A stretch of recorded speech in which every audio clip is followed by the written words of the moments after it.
Eu falei, poucos dias atrás, no culto de terça, sobre o que o jejum pode fazer por mim e por você. Eu não quero repetir, eu quero passar pelo tema e alcançar mais dois versículos só não, mas alguns versículos dentro do Novo Testamento que nos edifica e nos encoraja a sermos mais separados para Deus.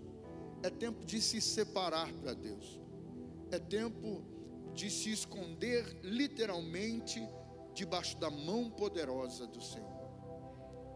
Se o Senhor não guardar a casa, em vão vigia a sentinela. Esse texto é muito forte. A gente faz muita coisa na força do braço, na sabedoria humana, no poder que o ser humano tem de conquistar, mas chega um momento que existe um teto. Esse teto é espiritual, só é rompido em Deus, em Cristo e no Espírito Santo. Você pode dizer amém para isso? Então, enquanto eu falava sobre o que o jejum pode fazer por nós, nós fomos, por exemplo, no Evangelho de Mateus, capítulo 17, versículo 17. Mateus 17, 17, diz assim o texto: então Jesus exclamou: ó geração sem fé e perversa, até quando estarei convosco? Até quando vos terei de suportar? Olha que expressão pesada, está saindo da boca do Mestre, da boca do Senhor Jesus. Trazei-me aqui o menino. E Jesus repreendeu o demônio. Este saiu do menino, que daquele momento em diante ficou são. Então os discípulos chegaram-se a Jesus e em particular, não podia dar vexame no meio de todo mundo, tinha que ser em particular. Em particular lhe perguntaram: por qual motivo não nos foi possível expulsá-lo? E ele respondeu: por causa da pequenez da vossa fé. Ou seja, Jesus estava dizendo, porque a sua fé é pequena. Os apóstolos estavam batalhando pela vida de um jovem epilético. O pai dizia que o menino rolava pelo chão, era lançado no fogo, era lançado na água. E os apóstolos não conseguiam expelir a entidade espiritual que estava no corpo daquele menino. Suaram a camisa, rola para lá o bicho, rola para cá o bicho, e nada, até que o pai desesperado vai até o mestre e fala: Senhor, ele fala com Jesus: Jesus, em nome de Jesus, meu filho está assim, os seus discípulos não conseguem expulsar o demônio. A Bíblia é bem clara, ela fala, é demônio, é um espírito caído, sem luz, uma força, uma energia espiritual que é real, foi gerada por Deus, mas perdeu a glória de Deus pela rebelião. Tinha um espírito no menino, e os apóstolos não conseguiam tirar, e Jesus explica para eles porque eles não conseguiram tirar o espírito daquele menino. No versículo final, do versículo 20, ele respondeu: por causa da pequenez da vossa fé, pois com toda a certeza vos afirmo que se tiverdes fé do tamanho de um grão de mostarda, direis a este monte: passa daqui para acolá, e ele passará, e nada vos será impossível. Uau! Fé do tamanho de um grão de mostarda, nada te será impossível. Ok, no 21 ele finaliza dizendo: contudo, essa espécie só se expele por meio de oração e jejum. Uau! Mas é oração e jejum que expulsa demônio, bispo? Diga para mim assim: não. Oração e jejum não muda o diabo. Oração e jejum não muda o que é Deus ou o que é o diabo. Oração e jejum muda o que eu sou. Uma vida contínua de oração, de leitura da Bíblia, de sacrifício da carne, me traz para mais perto de Deus. E se eu me separo para o Deus que eu adoro, eu vou assumindo a forma desse Deus, eu vou assumindo a forma de pensar, eu vou assumindo o agir desse Deus, porque Ele mesmo está dizendo: se a tua fé fosse desse tamanhozinho, não haveria nada impossível para você. Aí eu pergunto: a gente tem fé, pessoal? Brincadeiras à parte, mas a gente tem que pensar: será que a gente tem fé mesmo? Uau! O problema estava nos apóstolos. E se você ler bem a Bíblia, os apóstolos não jejuavam, os apóstolos não oravam, eles viviam na aba do chapéu de Jesus. Eles nem jejuavam nem oravam, eles viviam da boca do mestre. Mestre mandou, estamos indo. Mestre vai, vamos nós. Quando o mestre não estava, nada dava certo. Me perdoe, você pode achar ridículo o que eu vou dizer, mas eles não tinham ainda muito do mestre. Eles ainda eram carnais, por isso não tinham autoridade no mundo espiritual. Então, passando, eu fui também ao livro do profeta Daniel. Daniel, capítulo 9, dos versículos 21 ao 23. O versículo 21 de Daniel, capítulo 9, diz assim, ó: enquanto eu ainda falava, olha lá, falava ainda na oração. Daniel, o capítulo 9 é quase que 90% dele é a oração de Daniel. Diga para o irmão que está do teu lado aí: não dorme agora não, irmão. Se você dormir, eu te acordo. Se eu dormir, você me acorda. Combina com ele aí. Quando o homem Gabriel, olha que interessante, né? Ele ainda estava orando. Quando o homem Gabriel, que eu tinha observado na minha visão ao princípio, veio rapidamente voando. Ai, que homem é esse que voa? É o Superman?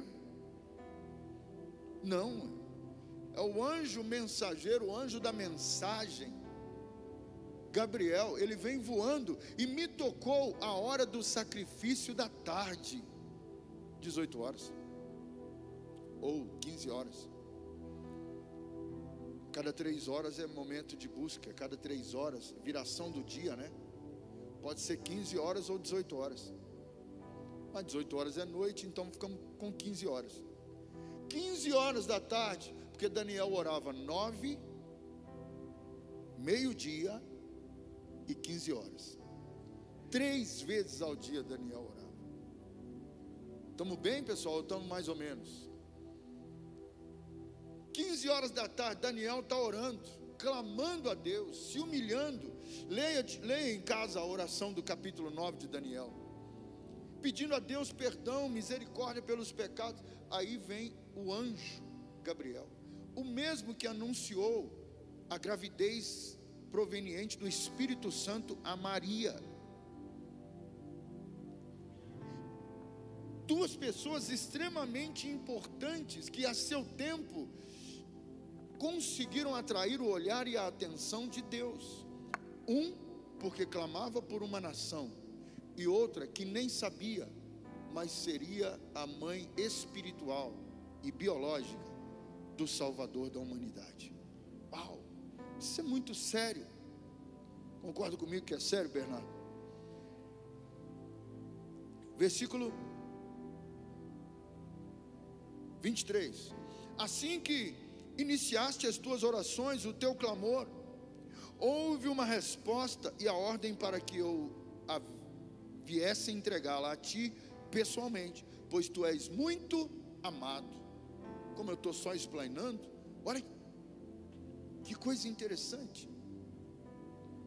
Ser amado por Deus para a vida eterna é fantástico. Ser amado por Deus por uma conduta de vida na terra é sobrenatural. Quantos creem que Deus te ama? Deus nos ama a princípio para a eternidade. Ele nos amou de tal maneira que enviou o seu Filho unigênito para morrer, para que todo aquele que nele crê não pereça, mas tenha vida. Agora, e a pessoa em vida? Como que ela atrai esse amor, essa espécie ou esse nível de amor, de confiar a resposta, o socorro de uma nação nas mãos de um homem? Oração, jejum e as escrituras. Porque se você vê o capítulo seguinte, Daniel, no capítulo seguinte, Daniel fala que ele estava lendo o livro do profeta Jeremias. Então Daniel praticava jejum, oração e Bíblia. Diga comigo, Job. Jejum, oração e Bíblia. 3 vezes ao dia. 3 vezes ao dia Daniel se fortalecia, e 3 vezes ao dia o império das trevas se enfraquecia na vida de Daniel. Quer ser forte? Espiritualmente, emocionalmente e até fisicamente, porque jejum traz benefício. Pratica o Job. Pratica o Job. Passamos em Mateus de novo, capítulo 6, versículo 16 até o 18. Hoje a gente está com um pouquinho mais de tempo, eu acho que uns 10 minutos a mais. Mateus 6, 16. Quando jejuardes, não vos mostreis com aspecto sombrio, como os hipócritas, pois desfiguram o rosto com a intenção de mostrar às pessoas que estão jejuando. Tu, porém, quando jejuardes, unge tua cabeça, lava o rosto, pois assim não parecerá aos outros que jejuas, e sim a teu Pai em secreto, e teu Pai que vês em secreto te recompensará.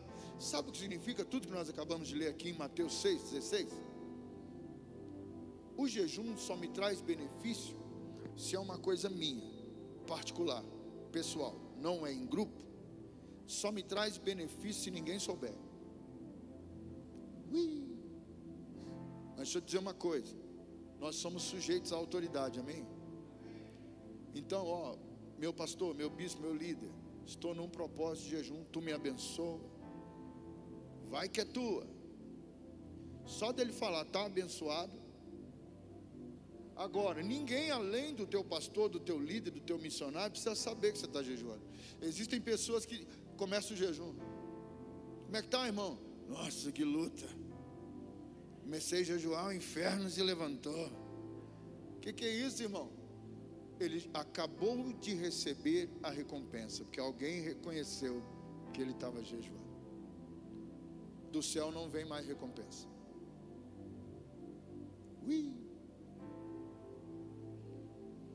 Lava o rosto, unge a cabeça, dá uma ajeitada no cabelo, passa um batom, faz uma maquiagem, dá uma picotada na barba.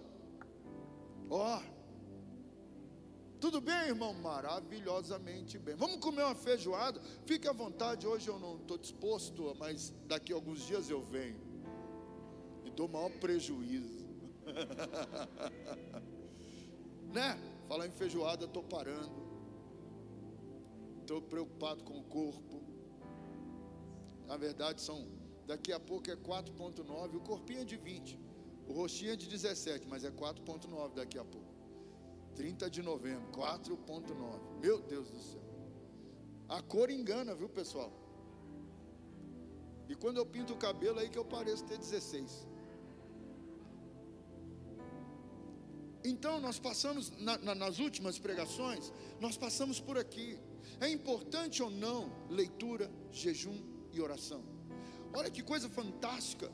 O seu jejum e a sua oração, sem que você saiba, move a atmosfera espiritual.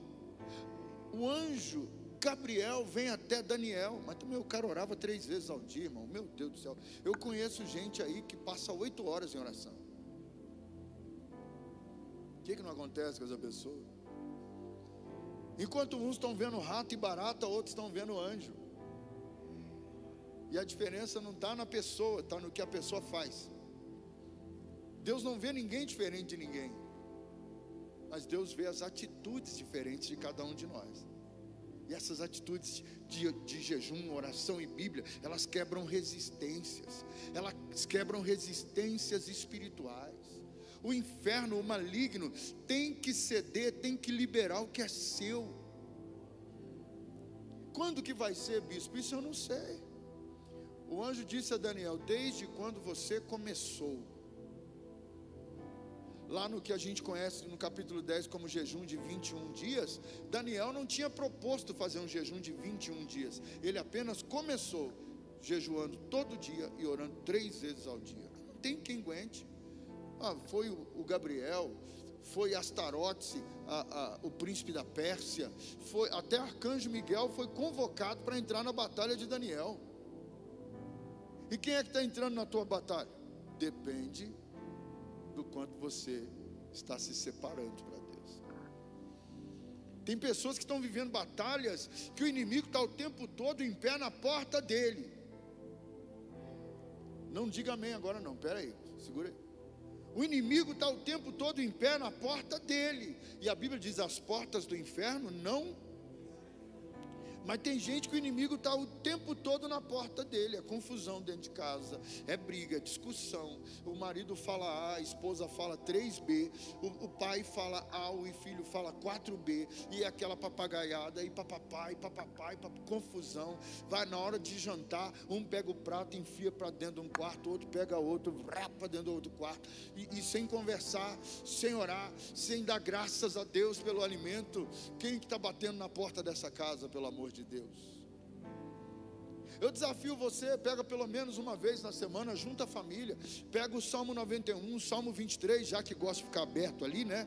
Fica aberto na estante, fica aberto não sei aonde, cheio de poeira, ninguém lê, acha que aquilo ali é um talismã.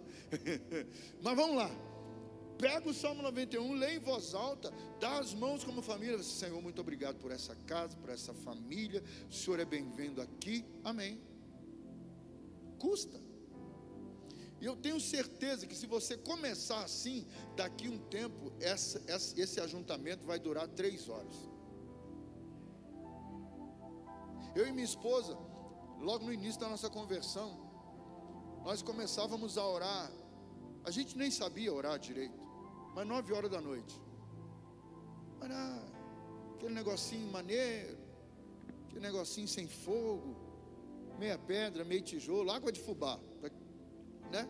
Aquela oraçãozinha, quem não sabe nada, mas temente a Deus. Não importa você saber muito, o importa é o temor de Deus. Passando alguns dias, o 3º mês, a gente estava indo até 3 horas da manhã, 9 horas, 3 horas da manhã. No fim de 1 ano, se a gente não parasse, não dava nem para sair para trabalhar no outro dia. Várias vezes a gente parou a oração, para minha esposa arrumar, tomar banho, trocar de roupa e ir trabalhar. 9 da noite, 5 horas da manhã. Está entendendo? 9 da noite, 5 horas da manhã. 2 pessoas. E hoje existem casais que têm timidez de orar um perto do outro. Aí não, irmão, faz comigo não. Aliás, não faz isso com você não. Eu não tenho liberdade para orar perto da missa. Vai se lascar. O diabo vai entrar na tua mente, olha. Graças a Deus pela oração da minha esposa. Bispo Léo, qual é o segredo do senhor? Bispa de Jani. Se você perguntar qual é o seu segredo, Bispo Léo, é fogo cruzado. Ela dá um reteté para lá, eu dou outro reteté para cá. Está comigo aí? Agora vamos aos 2 versículos de hoje, os atuais. Primeiro é Atos dos Apóstolos, capítulo 13, versículo 2. Nós estamos quebrando maldições pelos olhos da fé. Se nós não tivermos fé nesse nível, nós vamos viver sempre dependendo da oração de outro. A oração de outro é sempre importante, mas eu preciso sobreviver com intimidade com Deus, com relacionamento com Deus. Nenhum crente é independente, viu? Nós vivemos em comunidade. Mas Deus tem algo para você que não tem para mim, é você que tem que ir buscar. Olha o que o texto diz. E servindo eles ao Senhor e jejuando, disse o Espírito Santo: separai-me agora Barnabé e Saulo para a obra aqui. Então, jejuando e orando,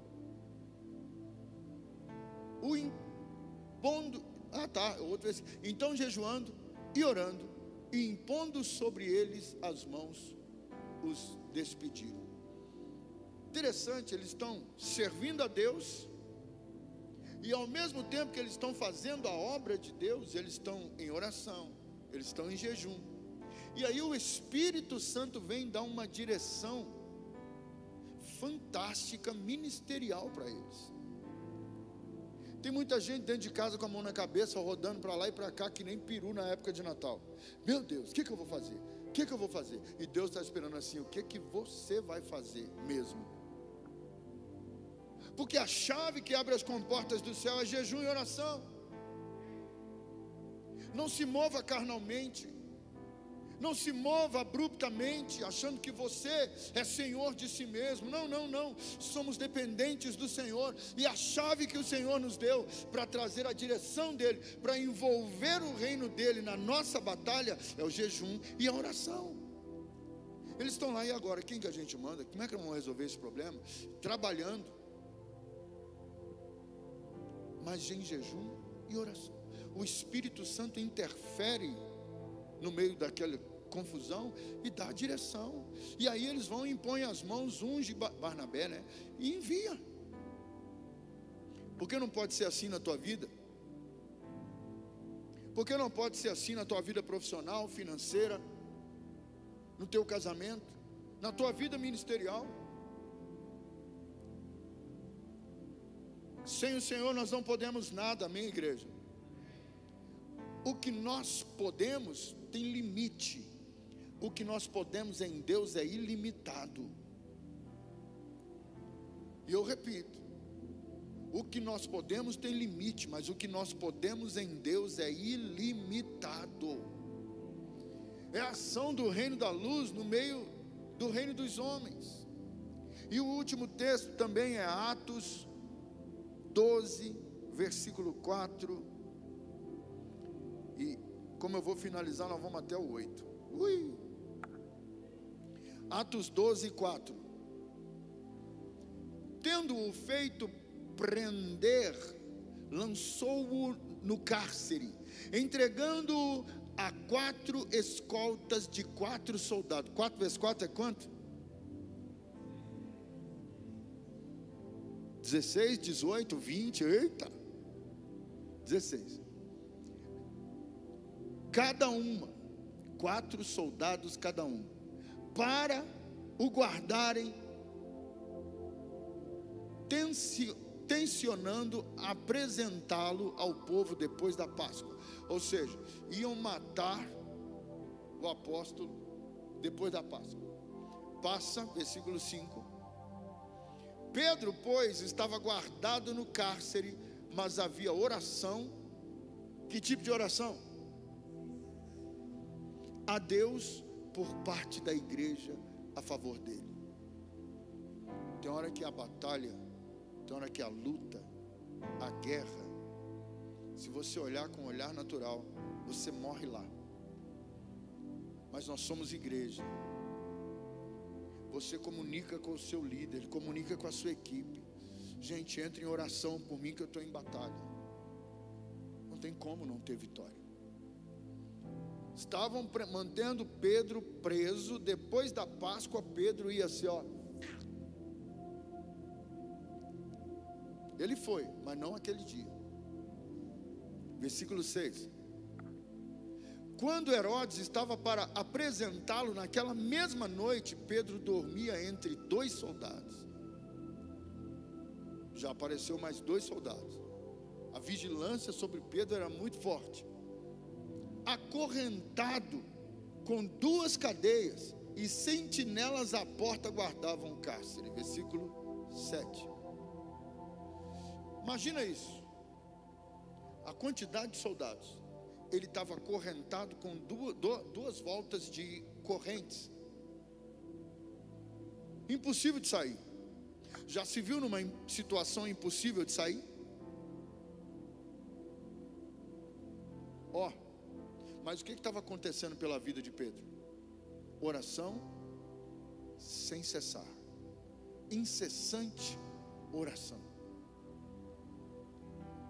Eis, porém, que sobreveio um anjo do Senhor, e uma luz iluminou a prisão, e tocando ele o lado de Pedro, o despertou, dizendo: levanta-te depressa.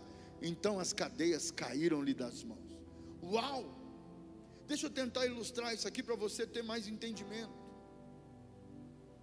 E por que não testemunhar, né? Nós estamos em campanha quebrando maldições pelos olhos da fé. Ontem eu quase perdi minha esposa.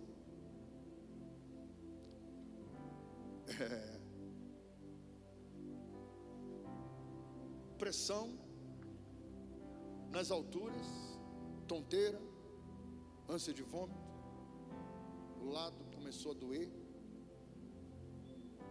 Estávamos almoçando, almoço dia dos pais. Terminou o almoço, ela nem conseguiu caminhar até o carro. E eu já comecei aqui, pus no carro, saí, fui direto para uma UPA. Entramos na UPA 2h30 da tarde, de domingo. Saímos hoje às 6h30 da manhã. Quando a enfermeira olhou nos olhos da minha esposa e falou: você vai ter que internar agora. Ela começou a chorar. Claro, normal. E hoje ela estava me dizendo que ela estava chorando e por dentro dizendo: Deus, não me deixa morrer agora. O fato é que a minha esposa, apesar dela parecer ter 17 anos, ela tem 60. E com 60 anos morreu a mãe dela com a mesma coisa, AVC. Com 60 anos morreu a mãe dela. E a minha esposa agora com 60 anos, uau! E aquilo batia na minha cabeça. Comuniquei com o meu bispo. Não sou bobo, ninguém passa a luta sozinho. Fui numa equipe especial que nós temos de intercessão por aí. Ainda fui muito ameno no recado que eu pus lá. Falei: ora por nós, a situação aqui está assim, assim, para não assustar ninguém. Ela fez tomografia, vários exames de sangue, urina, testou o rim. No final, 6 horas da manhã, o neuro nos chamou e falou assim, mostrou a imagem do crânio, aquelas imagens interessantíssimas. Falou: dona Djani, a senhora não tem nada. Espera aí, tem nada que possa explicar a dor de cabeça. Seu sangue está tudo normal, é o sangue de uma mocinha. Seu rins, não tem nada que explique. Sua pressão arterial está subindo e descendo. Quando o médico falou isso, eu falei: ah, era tu. Nós vivemos uma geração incrédula, muito incrédula. Bispo, mas a Bíblia diz que aquele que está em Cristo, as coisas velhas. Mas as pessoas esquecem do início do texto: aquele que está em Cristo. Porque esse negócio de maldição não pode existir. Se eu já aceitei a Jesus, a maldição já acabou.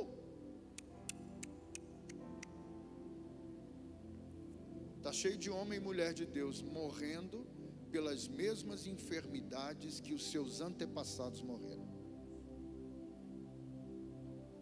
Aí vem me dizer: não precisa de culto de quebra de maldição. Não precisa desse negócio de quebra de maldição. Isso é muito, mas muito sério. Sabe o que eu estou querendo te dizer?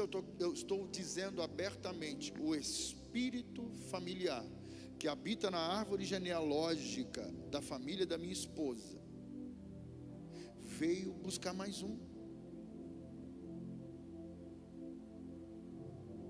Não estou querendo dizer aqui que nós somos perfeitos, mas eu acredito muito que nós estamos fazendo algo que agrade ao Senhor. Do contrário, na terapia familiar sistêmica, se fala sobre o aniversário, o aniversário da maldição. Hoje, uma pessoa muito querida estava comentando comigo sobre isso. E essa pessoa falou: bispo, se a pessoa não tiver vida no altar, quando chega a data, uau! O corpo da minha esposa, cientificamente, não existe nada que pelo menos dê uma desculpa para a pressão alta, as dores de cabeça, a tonteira. Não achou nada. Ficamos de 2:30 da tarde até as 6:30 da manhã de hoje. Não achou nada. Que os seus olhos sejam abertos através desse testemunho. Porque o que eu estou pregando para você, muitos cristãos não concordam. Não concordam. Mas eu prego o que eu vivo. Não é ideia humana. Eu prego o que eu vivo. E o que eu estou pregando para você hoje, volta o texto para mim de Atos 12, versículo 4. Tem a ver, o que eu acabei de testemunhar, tem a ver com o que nós vamos ler agora, o versículo 5.